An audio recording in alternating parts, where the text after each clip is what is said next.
Good evening, everyone. My name is Dianté Gibbs, and tonight I'll be explaining the implementation of education and mentorship in assessing youth mental health disparities. So, to begin with my findings, 17-year-old Isaac has a drug addiction that stems from mental health issues, including depression, anxiety, and post traumatic stress disorder. His symptoms derive from exposures to community and domestic violence. He began to abuse drugs and alcohol at 11 years old. He also has an extensive record of arrests, including charges for possessing marijuana and other controlled substances. Along with that, he experienced several intervention episodes in other treatment programs, such as a residential program before multidimensional family therapy or MDFT. So, for his family issues, one of them is that he encounters chronic conflict with his mother. He also receives failing marks in school. He has barely any social ties, and he has strong resentful feelings toward his father who abandoned him and his mother for another woman to start another family. For his mother, she's also a victim of domestic violence. She struggled in keeping a job, and she also has a lack in confidence in her parenting abilities. Isaac and his mother loved each other very much, and in some instances, the two had less of a mother son relationship compared to other friends or peers. So Isaac's mother, she sometimes overwhelms Isaac with her needs, and this overwhelming of needs leads to the overwhelming in the relationship in general. And this leads to more aggression and for the two to have more enraged outbursts between each other.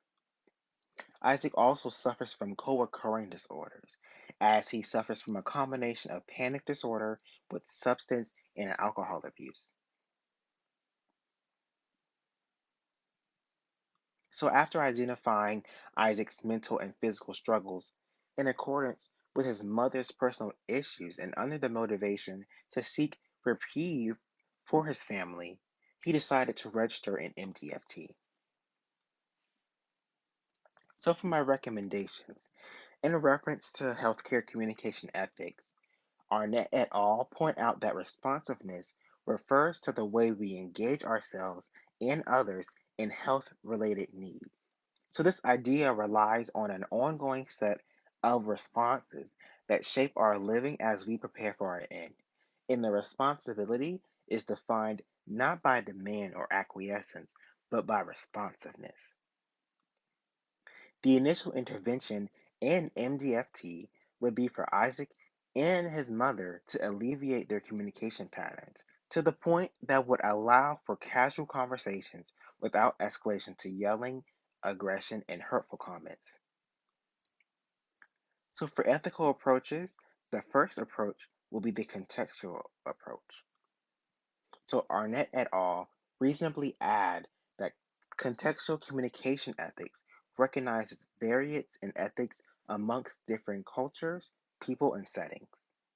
The goods conflict the goods conflict as the family dynamic continues to be negative, which leads Isaac to rely on drugs. However, his mother's feelings towards drugs are not in support. So Isaac's good are he relies on drugs to settle his anxiety that comes from his family dysfunctions. But as for his mother, her good could be that he wants her son to drop his addiction. So these two goods they conflict with each other. The second approach will be the narrative approach. And this suggests that a person's life is narrated by personal stories and experiences. So this approach directly applies to the core reasons behind Isaac's behavior. As stated previously, Isaac has resentful feelings towards his father's absence and for his father starting another family.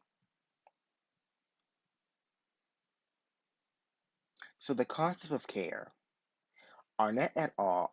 Also present the idea of care, which is the protection, promotion, and facilitation of human responsiveness. After MDFT therapy concluded, Isaac attends school regularly, he abstains from drugs, he is searching for employment, and he is heavily involved into community service activities. As for his mother, she feels that she has her son back. She also has increased confidence in her parenting skills. Lastly, she has the bear of less social hardship. So overall, the relationship between the two is completely reconstructed into a supportive and nourishing parent-adolescent relationship as Isaac feels mental relief of his mother's needs.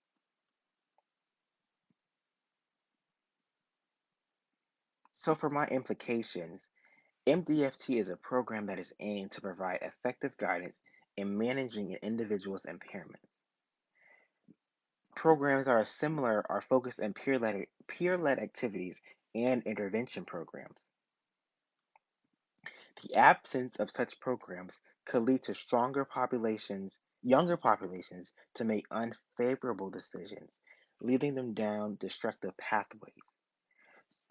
So the absence of such activities will hinder progress in certain academic areas, including peer pressure, family problems, general behavior, and study skills.